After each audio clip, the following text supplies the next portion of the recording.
pozicionin e Republikës së Kosovës, por edhe mirëpresin një sukses të tillë të Republikës së Kosovës.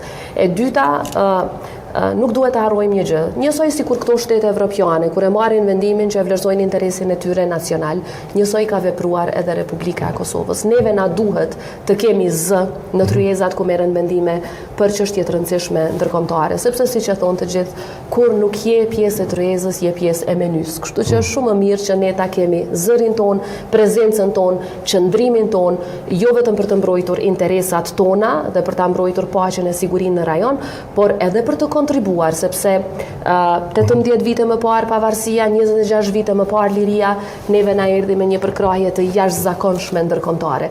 Tani është edhe rradha jonë që të kontribuojmë për paqe kudo në botë, dhe Kosova ka një përvojë të jashtëzakonshme dhe shumë unike, do të thoja më unike se sa çdo vend tjetër rreth asaj tavoline, të cilën tani është gati që ta ndajë me vendet e tjera të botës, dhe edhe ne ta japim kontributin ton sado modest për të përkrahur aleatin ton strategjik SHBA-t dhe shtetet e tjera të cilat qëndrojnë për të njëjtat vlera. Edhe e fundit, rreshtimi me Shtetet e Bashkuara të Amerikës asnjëherë nuk i del keq Kosovës.